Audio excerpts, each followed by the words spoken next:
all. I, Rashmi, welcome you to another session of UinDhi. And today we have Mr. Rohit Dutta as our guest.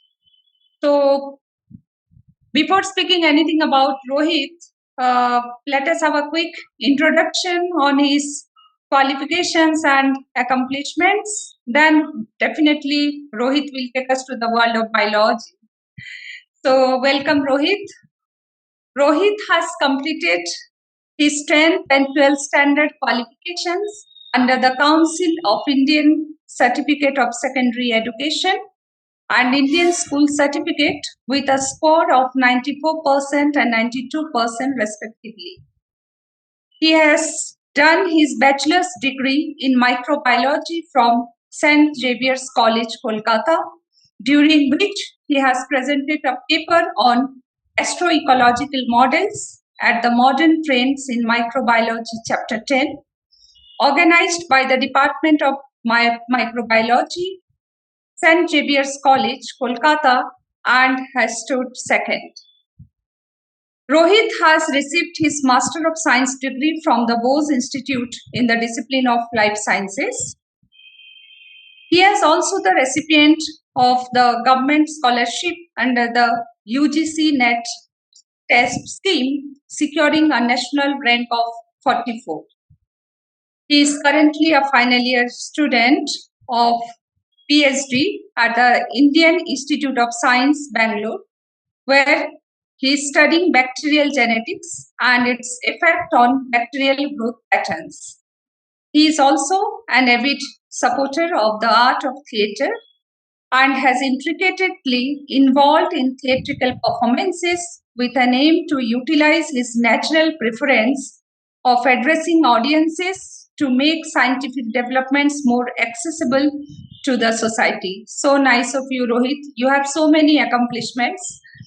And today we are hoping that you are going to introduce us the world of biology and its application to our life. So the session is now dedicated to you. You can start, Rohit. Thank you. Thank you so much, Rashmi, for that a very kind introduction. And of course, I would like to take this opportunity to take you all on a trip of a subject that I am very passionate about. I really love talking about biology, of course, but science in general, like science as a whole, is something that I really love talking about. I really love discussing with people from various perspectives, not always my own, but also different perspectives, and a lot of perspectives that we come across not only in the field, across fields, like people from different backgrounds, physics, chemistry, backgrounds. We should come together, discuss. I love having those discussions, and I would love taking all of you on a trip of how biology particularly can help us understand ourselves, right? So that is the motto, or I would say my agenda for the day. Right? Thank you so much. Indeed, we are going to enjoy. I hope so. I'll just start sharing my screen. Is it visible? Yeah, Rohit, I can see. Yeah. All right, that is full screen. Yeah. So so welcome to a topic that I love talking about, a topic that I can actually go on for a long time, but I'll try to concise myself so that for in the interest of time, and yet give you an idea of why and how the study of science, the study of biology, can really help us know ourselves. Because at the end of the day, just like I have titled this presentation, biology is our story. It's a story of who we are as individuals, who we are as humans, who we are in the grand scheme of the universe. Right? So that story in itself is biology, and the reason behind that is essentially each one of us is the universe, right? And before I start this presentation, before I start this discussion, I would like to make a very bold claim. And the claim is we are deeply and intricately interconnected. Very The true. whole I yeah, the whole idea behind this you know statement, this very presentation, is to give you a very slight overview, a feel of why I feel this statement is correct. And by the end of this talk, hopefully, to some extent, a lot of you will agree that yes, we are deeply and intricately interconnected. And I am not even talking about the internet. Right? This connection is far more fundamental than you can think. Right?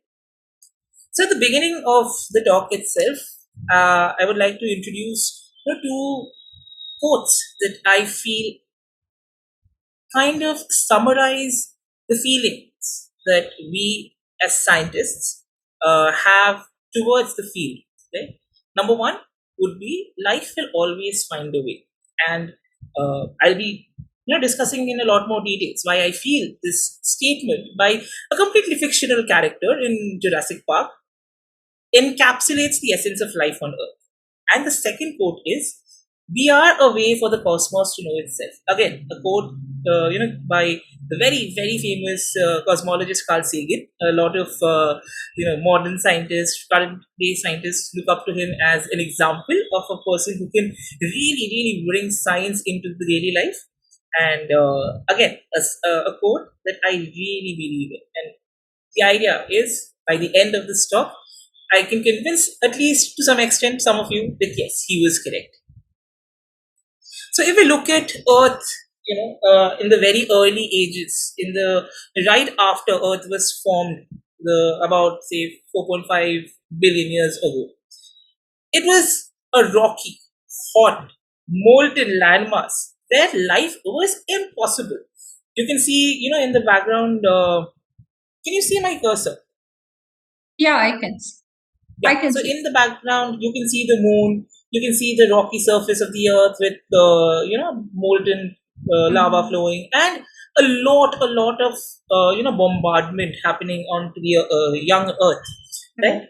And somehow, over millions and millions of years, Earth has traveled a journey where it has changed from a rocky landscape to a very modern, high-tech, fast-moving world where life thrives. And not only that, as of now, to the best of our understanding, it is the only planet where life is known to exist in this given form. And it's another topic that we can delve into another discussion. What is life and how do we look for it and all that? But yeah, in whatever form that we recognize it most readily, Earth is the only planet that is known to have it. And this transition is a marvelous journey. It's a marvelous journey. It is this journey that science tries to understand, and biology specifically tries to answer a small piece of this puzzle. Like each field of science tries to answer one part of this puzzle. So when you put all of these together, you get the whole picture. Right? Right.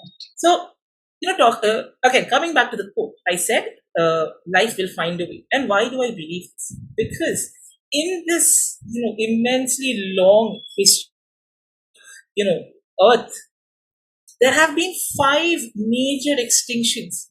There have been five times when life from Earth was all completely, destroyed, removed. But despite that, we still have life. Each time such a mass extinction happened, life found a way to respawn. Like in video games, we have that last save point from where you restart every time you die. Right. Life kept finding those moments, restart the journey. And we have very well documented proofs of these five extinctions happening over time. Right? The most famous one being obviously the one that happened about 66 million years ago, where the dinosaurs were eradicated, where the dinosaurs were removed from Earth. It's called the KT catastrophe. The last the most recent extinction rather. And that is what led to human life to evolve. So no matter how many times life was destroyed, it kept finding a way to restart.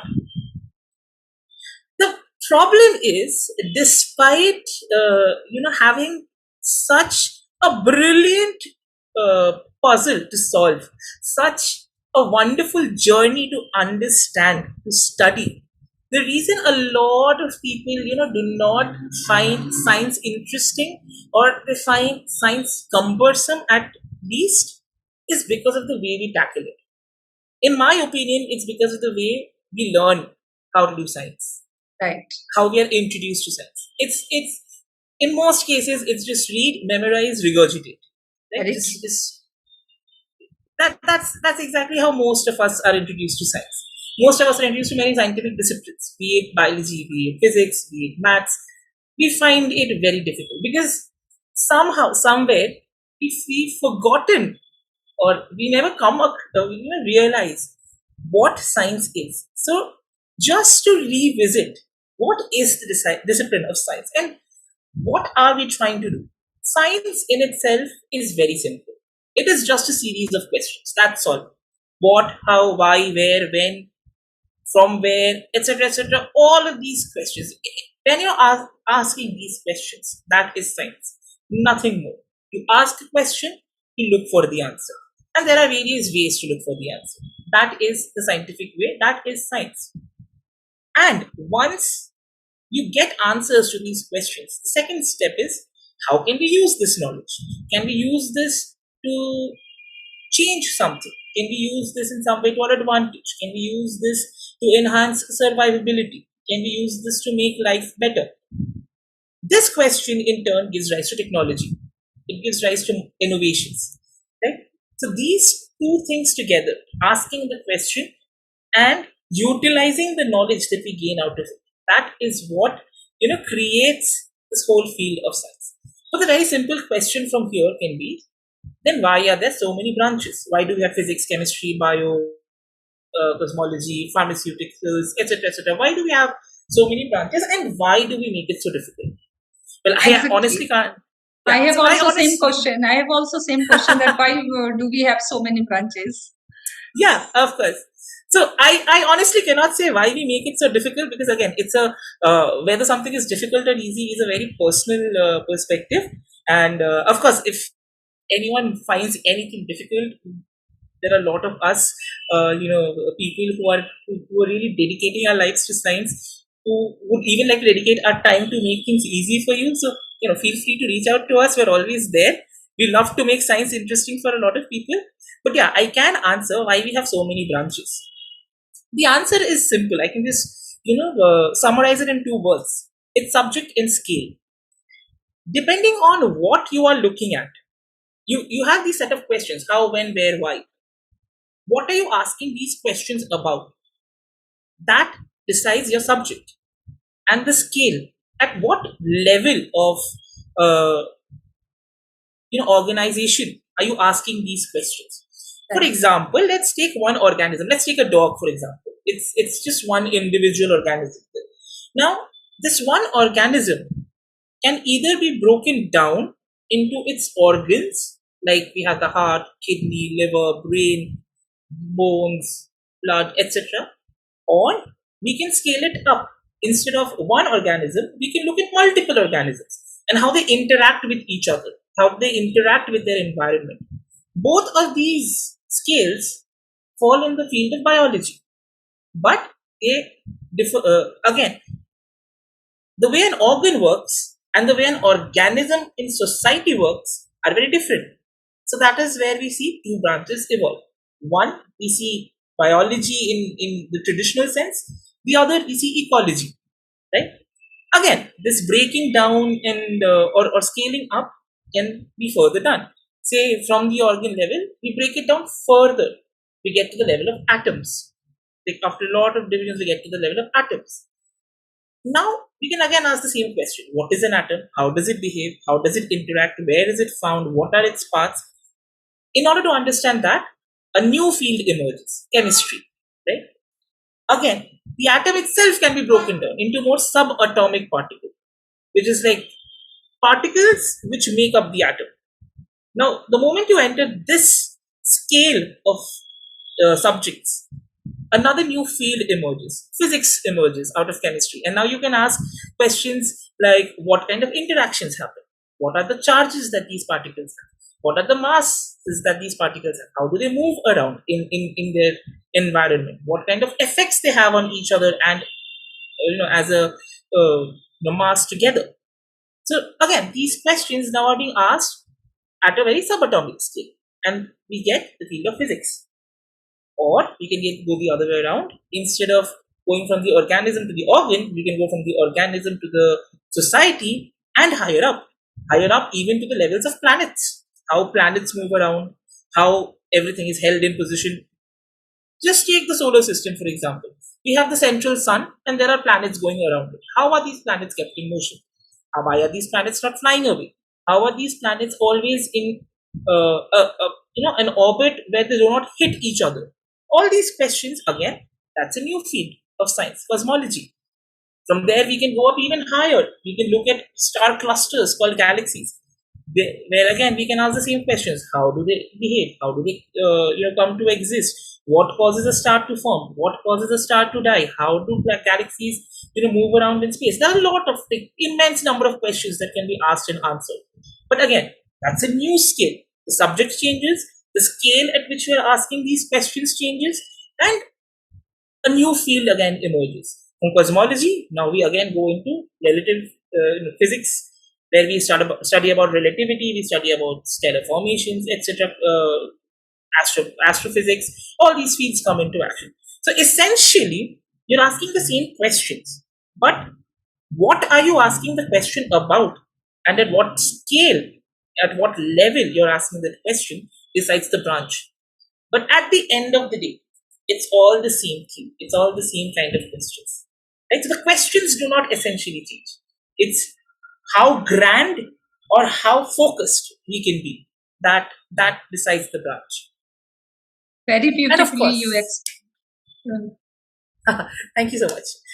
Okay, now I am a biologist. I am doing my PhD in biology, and that is my subject. So I can talk more about it. But yeah, of course, throughout the talk, also I'll be delving into a little bit of physics, a little bit of you as you understand science more, as you try to understand the world more, you realize that since essentially these branches are all asking the same questions, there are a lot of times they really shake hands, and there are a lot of times they really come together. It's kind of like a pyramid scheme.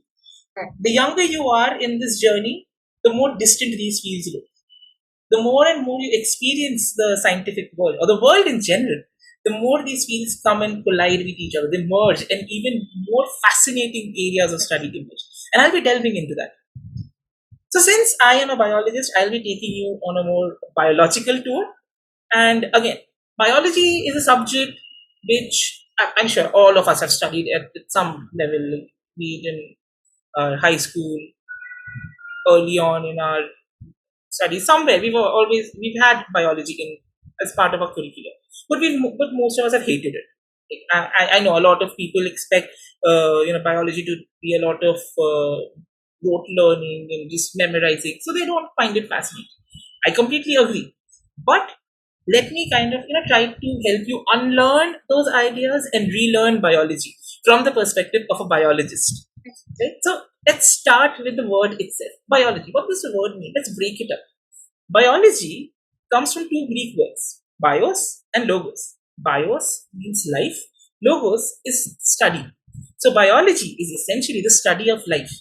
And it is so interesting because life is not simple, right? Simplicity is in some senses boring, right? You don't, there's nothing much to discover there. But life is very, very varied, and it's very, very,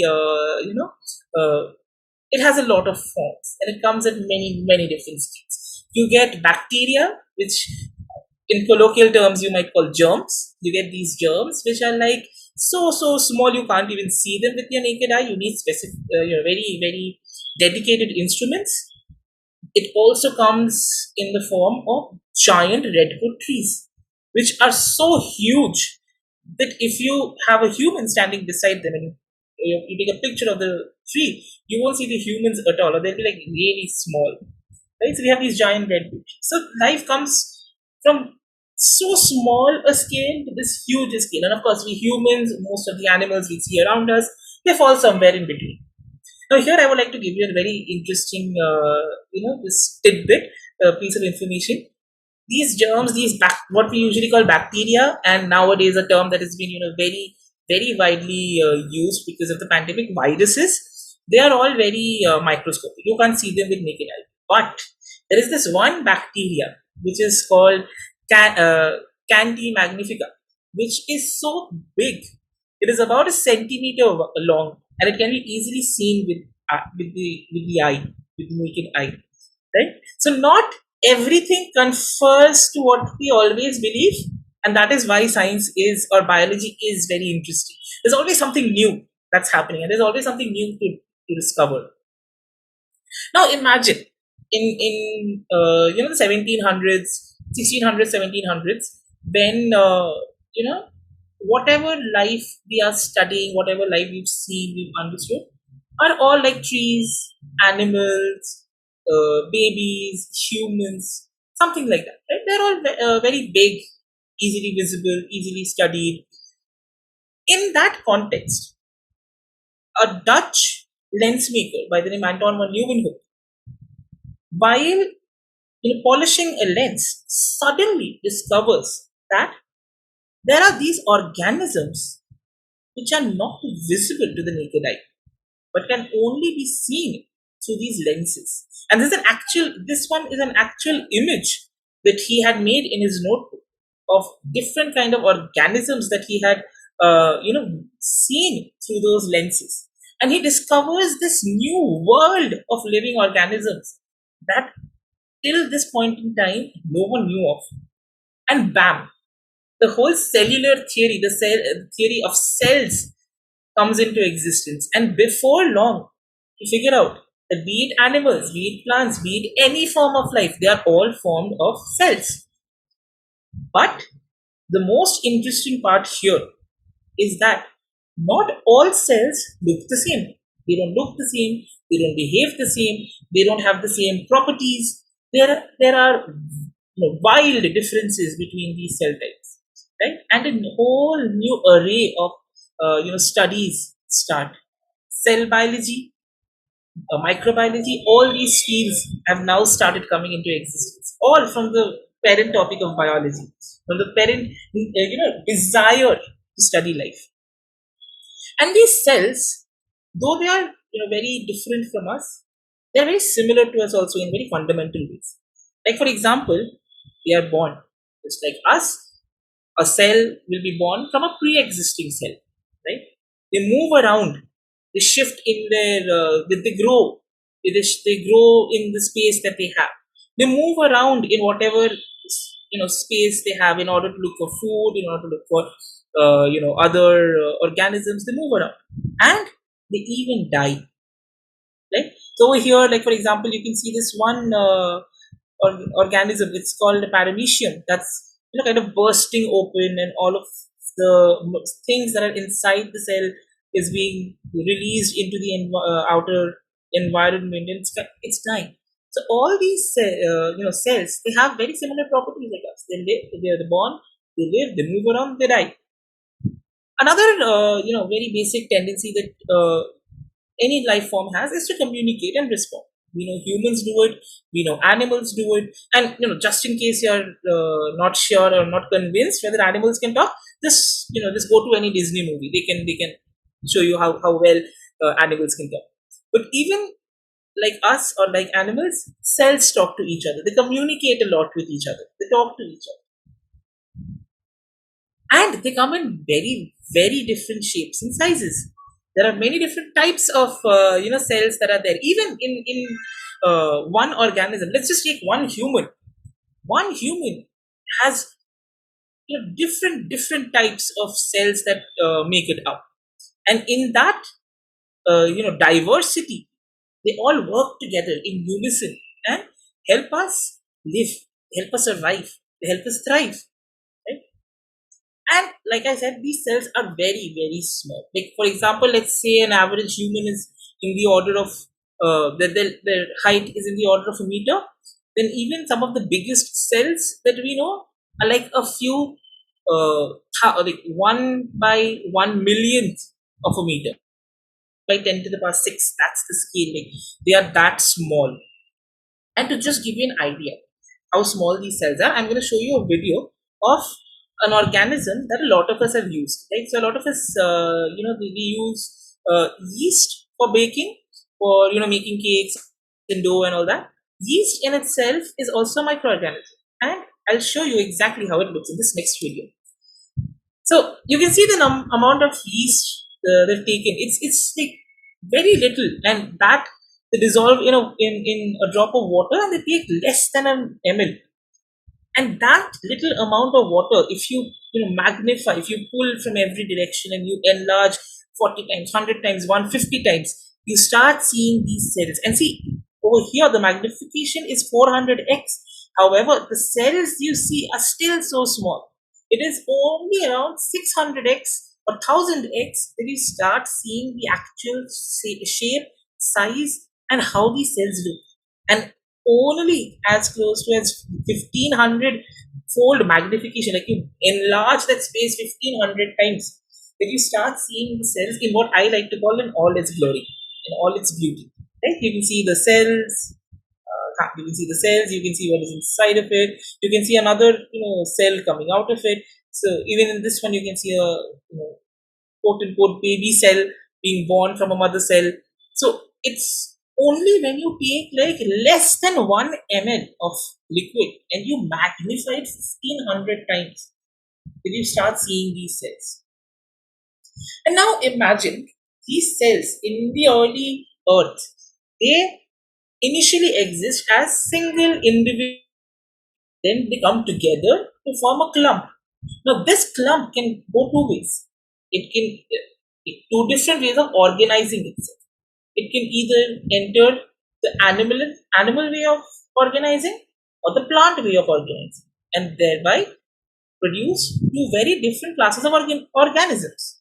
Even the animals, the way they'll be arranged in a rabbit and the way they'll be arranged in a human are very different. Again, there will be some single cells which do not prefer to become a bundle, but they prefer to stay single and grow and thrive. You can imagine at each one of these levels, each arrow, there is a decision to be made. And each one of these decisions are very intricately, very tightly regulated and maintained. Because if there are errors there, then your whole system falls apart. Right?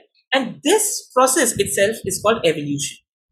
Right? So we've heard of humans evolving from apes, a lot of animals evolving from this, that, chickens evolving from dinosaurs. Essentially, this is evolution, and this is just a part. I should actually say this is a part of evolution. Evolution in itself can again be a whole discussion, like how it happens, what happens, how do something like dinosaurs turn into something like chickens or alligators. All these discussions, birds, all these discussions can be had. It's a different discussion altogether, like a huge area of discussion. In fact, in this talk, Rohit, after listening to you, though it is a half of the talk, but I feel like I am being evolved through this talk. So really, Thank you so much. It's a different world altogether. Please carry on. Yes, and that is where the joy of biology or the joy of science lies. Understanding this very different world, or I would say looking at the same world but from a very different perspective, from a very different with a very different lens, right? Yeah, and this is how evolution works. Evolution is a process which I would call is a tinkerer. I'm kind of borrowing this word tinkerer from one of my very favorite social media content creators. He calls evolution as a tinkerer, so I also kind of borrowed it from him. So evolution is like a tinkerer. It will take what is already present to it. It will make certain small changes and see what works out. And every time something works out, it is maintained. It's like carried forward. Okay, fine. This part of the thing works. Let's take it ahead. Let's change something else. And I'm saying let's change something else just to make it understandable. There's no one deciding it. It's all a random process, and something that I'll be kind of hinting towards the end of the talk. Now, how does this evolution happen? We have the cell. What allows a cell to evolve? Let's look at the cell itself. The cell, if we break it open, is made up of a number of different types of molecules. We have something like this particular structure with two head groups, like tail groups. Again, some even in this, which are called lipids. We have different chemical groups like CH2, CH2OH, which is the ethoxide group. We have the phosphate group. There are different, chemical groups, chemical molecules which are present. And in order to understand these molecules, we take help from a sister discipline, chemistry. And we have a very different field emerging from the combination of these two called biochemistry. Right. Right? Where we understand the chemistry of molecules that make up life. At this junction, another field shakes hands with us called physics. And we get a new field called biophysics, which is Right. something that I specialize in, where we look at these bigger molecules. We know how these smaller molecules like phosphates and CH2, CH2OH, they look. But what about these bigger molecules? These are called the macromolecules of the cells. Like they're like huge. Like if you compare it to a room, if the cell is a room, these would be like the beds and tables, where these small molecules would probably be like I don't know, things kept on your dressing table and all that. These come together to form these bigger molecules. And in order to understand these bigger molecules, now we have a very new field called biophysics. This field of biophysics help us understand how these molecules actually look, right? So we have different kinds of proteins, we have the DNA, and all of these structures, how they come together, how they stay together, how they behave, they're all given by the field of biophysics. So again, here you can see that we started off from the field of biology, but as we moved on, as we deepened our understanding of life, we found ourselves merging with two neighboring disciplines, right? Chemistry and physics.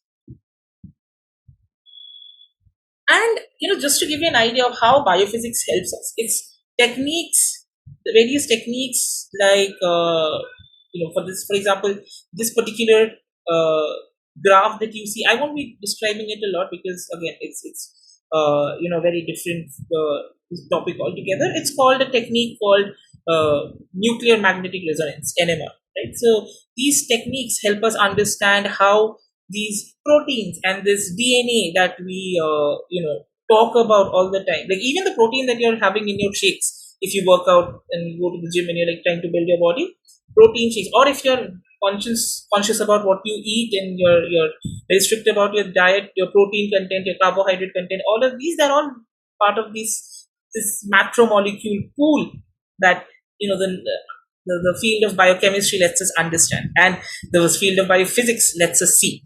So from techniques like NMR, we can tell how the protein looks. Again, the very very famous double helical structure of DNA that we have.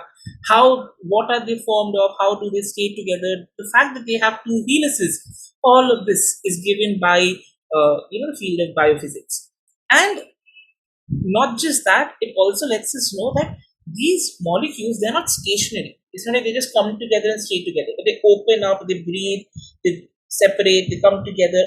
There's a lot of things happening with these molecules inside the cell, right? And because of that, the interior of the cell is a very crowded and a very busy place. A lot of things are happening inside of it. A lot of things. Like for example, things are being moved from one place to the other. There are certain proteins which act like scissors and cut off, help things break apart. There are things which on their own fall apart, things which on their own come together. There are again a process called transcription and translation. I'm not going much into that, but again, it's responsible for the protein that a lot of us are so interested in. Again, going back to the dietary factor, if you're interested in how much of protein you're taking, this is how that protein is being formed and how the protein comes into your food. And then just like transporting things across the cell, transporting things from within the cell to outside the cell, a lot of things are happening inside the cell, a lot of things, and they're all very very strictly, very intricately controlled. These molecular processes have to be very very correct, right? Because Every time there's a mistake, there's a chance of, you know, some kind of a disease arising, some kind of a malfunctioning arising, right? But the beauty of the system is, just as the probability of a mistake is inbuilt, there are also multiple inbuilt techniques of, uh, avoiding them. A lot of multiple ways to make sure that if one system fails, there's another system to take over. Like it's like you have, two people managing the same job. If one person for whatever reason can't do their work properly, the other person can take over. Right? So all of this is already there in place inside the cell, and I'm not going to go into all the details because again, it's a very huge field and it's going to take a lot of time. But let's look at one particular process. Like say for example, when things are being moved from one part of the cell to the other. So here, what you can see is something that looks like maybe a stick with two hands and two legs, while the hand is holding on to something like a balloon. The legs are walking on top of this another tube that is there. It kind of acts like a road or like a rail path, right? So the feet are moving front and back and front and back, and the hands are holding on to these sacks. Again, this is a very biological process, but the knowledge of biochemistry helps us understand that this particular blue sac that you see that the hands are holding is filled with something called dopamine. Right? Dopamine is also known as the feel good hormone. Feel good. Right? Yes. So every time you feel happy, every time you feel good, it's because your brain is being flooded with dopamine. Right? Right. And along with these, the field of biophysics helps us understand that when these legs are, say, moving, what is the distance they are moving? Right? How many, okay, for the sake of simplicity, let's say how many inches are they moving ahead? Of course, the scale is not in inches. It's very, very, very, very small. It's like 1 by 10 to the power 10 of a meter. So we call it an angstrom. Because these movements are in the scale of a few angstroms. So how many angstroms? Or with what force is the feet turning? With what force it is attaching to the rail line? Or with what force? What amount of force it is holding on to the sack? All of this is given to us by the field of biophysics. So each time the leg moves, there's a lot of things that's happening. There's a lot of things breaking apart, lot of things forming, lot of things switching. So all of these details are given to us by biophysics. Right? So again, like I said, the more you understand the field, the more you realize that all of these disciplines start merging together. They kind of start giving us an idea of the whole rather than giving us ideas of the part. And despite the fact that all of these processes on an average happens in all of your cells, each of these cells are very different from each other. If you look at them, you can tell they're different. Like for example, cells of the heart, which are called the cardiac cells, are very different from the cells that make up your intestine. And they're again very different from this kind of cells that make up your liver. But the interesting part over here is, despite the fact that all of these cells are formed very differently, they are formed from one single cell, known as the zygote. Right? What happens during fertilization when the egg meets the sperm? Fertilization happens, and the zygote that's formed, the fertilized egg, this one cell now gives rise to your whole body. Right? Why is this important or magnificent to think about? It's one cell with a very specific set of information that is contained in its DNA, right? But that gives rise to an initial cell of mass. So it's this one cell that gives rise to this initial cell of mass. And then somehow this initial cell of mass knows exactly how to create multiple different types of cells. Right? So this whole process in itself is so intricate, so beautiful, and so vast that studying it in itself is a task of itself. Right? And this is possible only because of two very essential processes that goes on in almost every cell. One is DNA replication, which is like one DNA strand giving rise to two DNA strands. And this is another very interesting process of its own, very interesting, molecularly intrinsic in intensive process, lovely process to study. And another process called the cell division, where one cell divides into two. So over here, you can actually see these cells dividing, right? So you can see whatever we called as the genetic matter, the DNA, that is in red, and everything else inside the cell is in green. So you can see this division forming that helps one cell become two, and the genetic material, you can see it kind of changes shape, it modifies itself, and there are these. If you can, notice, they are like these thin thread-like filaments which are pulling these apart, which are pulling these onto two different sides, right? So this whole process of cell division is continuously happening in all of your cells. Cell division and DNA replication are continuously happening, and even in as simple a process as wound healing, these two processes play a very significant part. It's essentially just cell division that heals your wound. Right? And imagine from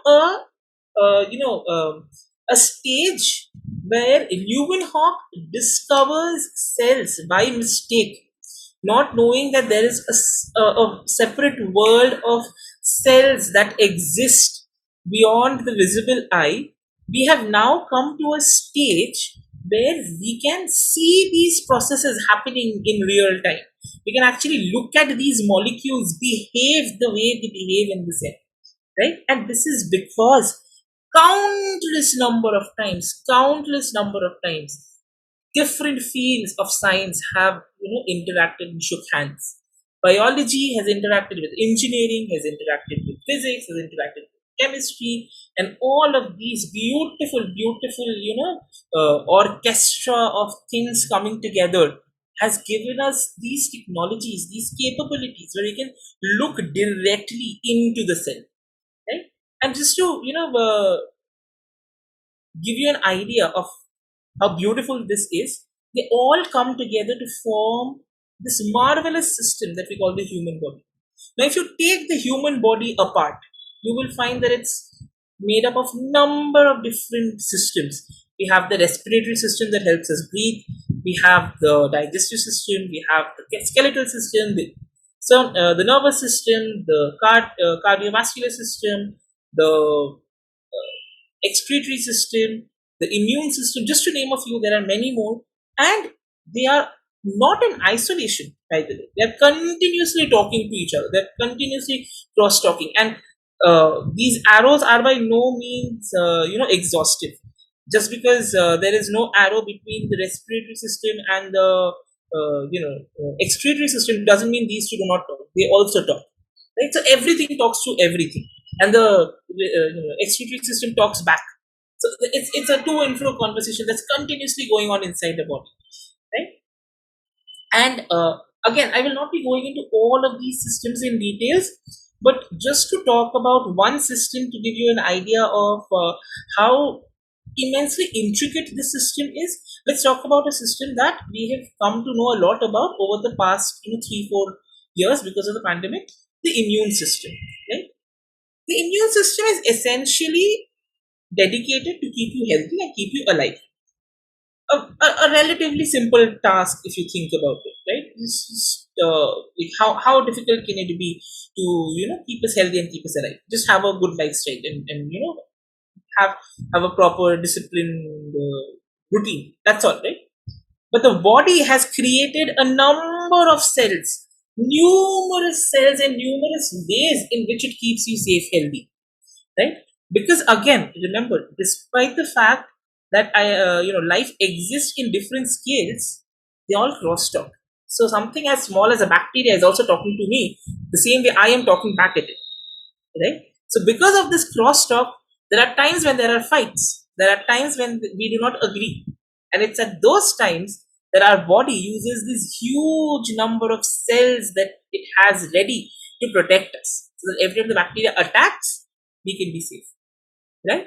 And these are not again the complete set. Even now, even like as recent as 2022, 2023, we are discovering new cells which are part of the immune system, new functions and activities that they do, right? So our knowledge is still not absolutely complete, but it's fairly decent amount. Like we can make very educated guesses about what will happen, right? And just to give you an idea how these if this immune system and its cells work and how intricately they have to work, they not only have to find the bacteria. So you can see over here there's these big cells which we call macrophages, which eat up the bacteria, right? So they're kind of chewing up the bacteria, removing it from the system. But they also need to know exactly where the bacteria is. The bacteria, again, like I said, they move. They're cells, so they move just like us. So if they are moving, our body cells also need to know where they are moving and how to catch them. So all of these processes, catching the cell, first of all, figuring out where the cell is and moving in that direction, and then catching the cell and destroying it. It is extremely, molecularly intensive. And there's a whole set of, proteins and other stuff inside the cell, which lets these cells perform these functions, right? Now, you might be thinking, how does this relate to interconnectedness? Do you think these systems would be necessary at all if we were not continuously cross-talking between us and the environment, be it the living or the non-living? They are even something as simple as a small prick in your finger, right? At times, we get these splinters in our fingers or in our hands when we're working with wood. Even something as simple as that is not living. That is not a bacteria. That's a piece of wood. Even something like that can trigger our immune system, and the immune system knows how to protect us in cases of wounds like that. Right? And that is only possible. That is only necessary when we are continuously interacting with our environment. And in order to understand this, communication is the communication between the various disciplines, between the various fields of science, right? Like for example, one of a lot of these collaborations, like I spoke about this 2 or 3 slides back, have given rise to numerous different processes. Like for example, one that we are all familiar with now, PCR, right? Because we understand what the DNA is, because we understand how the DNA is duplicated, because we understand what is the chemistry behind these duplications, because we understand the physics behind machines, we can now duplicate DNA outside the human body, outside the cell, in a machine. Similarly, understanding how proteins work, how proteins look like, how they function, their chemistry. We have these, huge array of proteins which are fluorescent. And I'm sure all of us know what fluorescence is. It's the property to emit light. Again, it's a very wide topic to discuss now, so I'll just kind of brush over it. But because we understand proteins and because we understand the chemistry and the structure of proteins, we know how proteins work. And interestingly, out of these many fluorescent proteins that I'm showing, very few, like for example this particular green one, is what is naturally available. Most of them are made by, again, tinkering with the basic elements of the protein, right? And of course, once you have a color palette like this, you can make your own art, right? You can make your own your own version of reality. But how do they help us in understanding an organism? How do they help us in understanding life? It is by letting us see into the cell. It is by letting us see into the world that is otherwise hidden from us, right? Like for example, over here you can see again the famous E. coli bacteria, right? Some of them are very bright, some of them are dull, some of them are probably not showing up because they do not have the fluorescence. And again, understanding why some of them have fluorescence and some of them do not have, the ones which have, why are there bright and dim ones, again lets us understand the cell itself. Right? Interesting bit over here is this particular protein that we are looking at, the green color, is called GFP, green fluorescence protein. And it is not something that was innately inside a bacteria or inside of any organism except jellyfish. So this protein was found in a particular jellyfish, right? And from there, again, because biophysics and biochemistry had given us a very clear and strong understanding of how proteins work, we could create so many different colors. Right? Let's move on to another technique called rapid antigen test. Again, something that we've heard about a lot because of the pandemic. Again, they are possible only because we understand how the immune system works. It is possible only because we know how the immune system carries out its function, and we understand the chemistry behind it, right? We understand how things stick to each other at the molecular level. Because of all of this, we can actually perform these tests on a very regular basis. These are like very mundane and very simple tests. Like, it's not rocket science. It's something that you can do almost on a daily basis in the lab. And even something as as important, I wouldn't say simple, as important as treatment, medical treatment, is possible because we understand how things work, how proteins work, how membranes work, how lipids work, etc., etc. These are all kind of molecules that you will find inside the cell, how they work. And because we know that, we know exactly how an antibiotic will kill a cell. Right? For example, you can see these cells kind of exploding and becoming transparent. It is because of a treatment with an antibiotic called ampicillin. And we know how this ampicillin chemical works, how they affect the cell. And because we know that, we know exactly how to administer it. We know exactly how we can use it to kill off these cells. Right? Now, going back to, those, wide variety of chemicals, molecules that we saw inside the cell. If I have to break them down into what do these uh, chemicals have in common, what are their most basic substances, it would be probably these five elements: carbon, nitrogen, oxygen, sulfur, and phosphorus. Right? Again, very common elements which are studied in the discipline of chemistry, from which we know how they act, how they react, how they work with each other, and because of which we know very well how they work inside the body. But I would like to add one more element here: iron, or ferrum, as the nomenclature goes. Now, Rashmi, this is a question for you. Can you tell me where we naturally find iron in the body? Sorry. Can you tell me where we naturally find iron in the body? I exactly, probably I don't have answer to your question, because after listening to you, I am thinking that how things are interconnected, and really I have questioned myself whether I know something about biology or not. I'm so sorry.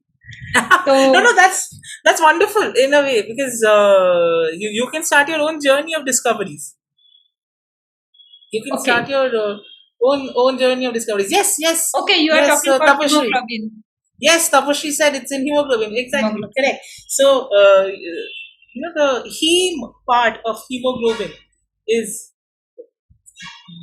yeah, so the heme part of hemoglobin is where we find the iron there, right? So, the ability of hemoglobin to catch hold of oxygen, take it to other parts of in catch hold of oxygen in the lungs, take it to other organs in the body, release it, catch hold of carbon dioxide there, take it to the lung and release it. These are all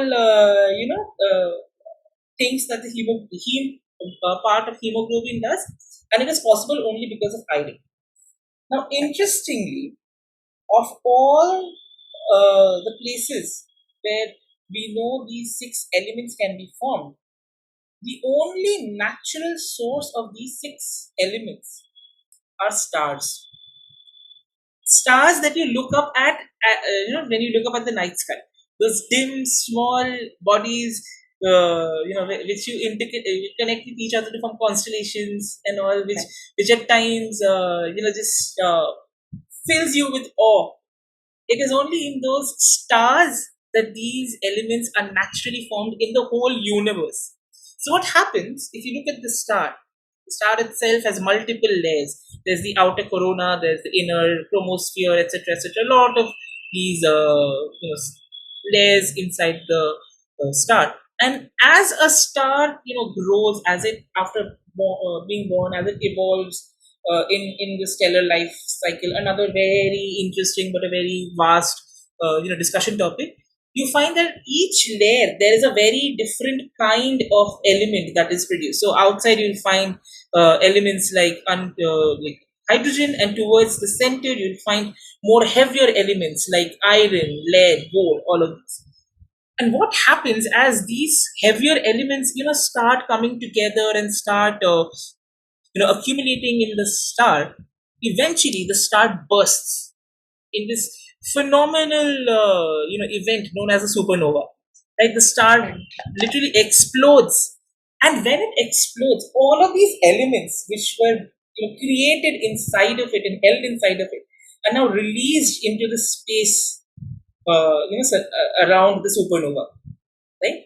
And this forms what is known as a this forms the factory for new stars to be formed, right? And what happens when these new stars form? Whatever is left over from the previous star, the dust and material, everything, they start coming together and they start forming planets and other masses.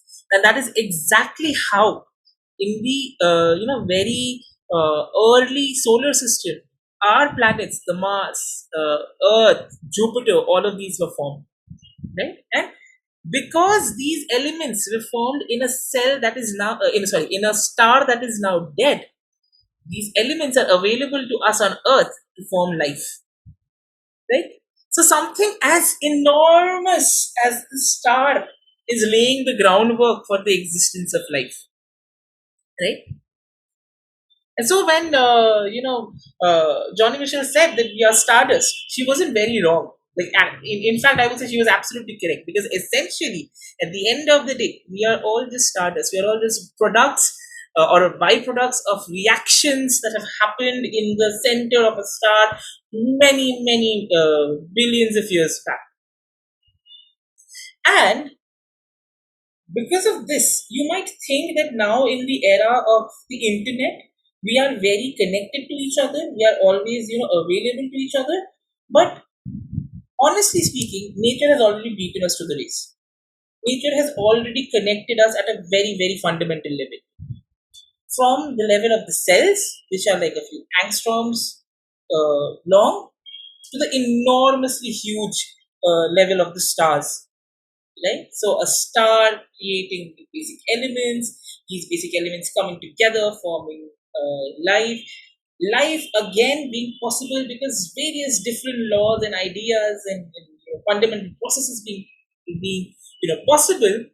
All of this essentially make life on Earth possible, and it is the study of this life that we call biology.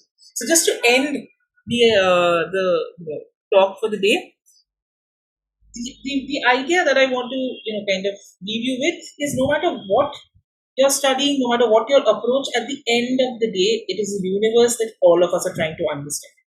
And in that pursuit, learning how we came to be, learning why we evolved in the first place, might not be a very different pursuit than understanding why the universe in itself came to be, why the universe itself exists, and how it came to be. And in that perspective, would I say that the universe is catered to us? Probably not. Would I say that we are catered to the universe? Probably yes. It is we who fit perfectly. The universe doesn't fit for us. We fit perfectly into the universe. And this is another complete, set of discussions that we can have. But again, for the sake of time, I will not delve into all of it. And yeah, that was something that I wanted to share. If there's anything you would like to ask or discuss, I'm absolutely open to it, and I am more than Uh-huh. happy to answer questions and discuss ideas with people. So I've also I've put my contact details out there as well. Please, anyone from the audience, whenever you come across this video, if you have any questions, any comments, anything, please feel free to write back to me, get connected to me. I'm in the process of creating a website where you can kind of know more about the kind of work I am doing at the moment, and the kind of things I am interested in. But yeah, do maybe keep an eye out. I'm planning to have an outreach program sometime, maybe. I'm not sure when. But yeah, I would love to talk to people, listen to their ideas, their queries, discuss more science in any form. Yeah, Right. so Um, that would be from my end. Thank you. Thank you so much, Rohit. Really, it's an incredible talk, and you literally forced me to think that how we are existing, how we are evolving every day. It's a new learning for me as well. And you talked about so many questions. You talked about interconnectedness. You talked about communication. So basically, whatever we are doing in our day-to-day life, it is going on perennially inside, Absolutely, so absolutely, really it's wonderful. absolutely. And And I now, also feel, sorry to interrupt, but I also feel that understanding this interconnected is understanding that at the end of the day, we are all made up of the same stardust, quote unquote right, stardust, is an immense source of empathy for right, the individual. right. So I have one question, because you are the expert and you can help me knowing this. You talked about so many questions. You talked about how to move into a field, how to have investigative skills, and so on and so forth. So my question is, can you please suggest me some ways to develop scientific temper in our day-to-day life? Because I feel without that passion, without that appreciation towards a subject, you cannot know science by your heart. So the issue is not about passing examinations by having Absolutely. rote learning or knowing so many jargons. My question is that, can you suggest some ways so that we can, in fact, myself, I can develop some ways to think the world the way you suggested or put before us? It's actually very simple. It's again, going back to the very beginning of the discussion. It's those questions. Just, Right, asking those questions. Uh, how something is happening, why something is happening, something very simple, even something very simple. And, I feel developing the scientific temper in today's world is very simple, it's very easy because we have a lot of information readily available. So, asking very simple questions, even like if you look up at the fan, how is the fan spinning? Like what kind of connections are there? What is it made up of? What speed it is spinning at? Like how does changing the regulator change this speed of the fan? Even these small questions are scientific pursuits in themselves. So the only and there's something even my PhD guide keeps telling us that you are a scientist as long as you're asking the questions, right. right? You just So, have to ask these questions. That's all. That's all. so And you are, again, this is something. Yeah. Sorry. yeah, Yeah. please, Please. please, please carry. Yeah, so again, this is something that I very deeply believe that when you're asking a question, there are two ways of asking a question. You can either ask a question to, prove that whatever you already think is true is actually true, or you can ask a question with an open mind to learn. Right, right, Where the former will only lead to a lot of dissonance in your life, a lot of problems, a lot of conflicts in your life. If you're open to new ideas, if you're open to new learnings, and if you're open to the answers of your why, when, where, what, no matter how challenging they may be, you are already on the way of developing way better scientific temper than maybe a lot of scientists, I would say. right. Thank you so much. Now I'm moving to my next question. My next question is, do you find any connection between science and social science, or the point where they meet? So that, after listening to you, the way I'm now forcing myself to think a lot, or I'm thinking that how I am going to take your knowledge into my field and I will apply being a social science person. So do you have that perspective in you that how your field can meet social science and bring a change?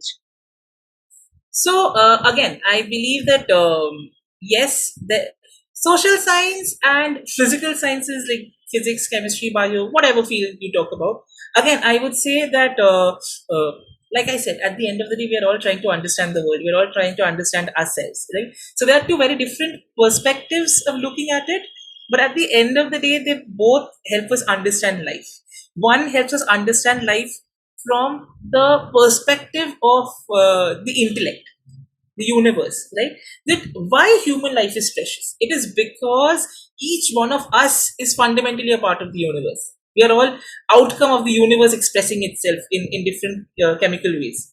And again, from the sociological point of view, social sciences point of view, each person, like again, you are the expert there, but what I feel is each individual brings with themselves a very unique set of qualities, right? So both of the it's not about literally them coming together, but the perspectives meeting. That at the end of the day, both of these fields really talk about how essential life in itself is, and not just human life, all forms of life, right? One helps us understand what is intricately happening in our bodies. The other helps us understand the very complex connections that we have in our everyday life, right?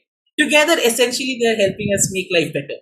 Very right. Emotionally, physically. Very right. And in fact, through your talk, certainly though I would say directly you did not put this sentence, but then I would say that through your talk, you appreciated life to the fullest. And same thing we also being social science persons, we do. So here we are meeting and Yes. of course, after this talk, Rohit, I am going to think more about life, more about each cell, and really it's an honor to host you. And I'm hoping more and more talks we are going to have with you and we'll learn Absolutely. something from you. Thank you so much. And lastly, I would say one thing. You talked about dopamine. Yes. So when you talked about happiness hormone or dopamine, of course, I am thinking that with this talk, not only me, but our viewers, those who will watch you, they are going to generate a high degree of dopamine in themselves. Thank you so much. I hope so. I hope so. And like I said, I'm always up for these discussions. I'm always up for questions and meeting people, chatting about science. So I've given my contact details. Also, please feel free to contact me anytime. Drop me a mail. Follow me on Twitter. Whatever, like however you would like to reach out and discuss. I'm always up for it. I'm always happy to discuss. Definitely, definitely. So thank you so much, Rohit, for providing us your valuable time and of course your expertise. We are going to meet again with so many questions, with so many interrogation. And till then, have your nice time. Thank you so much, Rohit. Thank you so much. Thank you.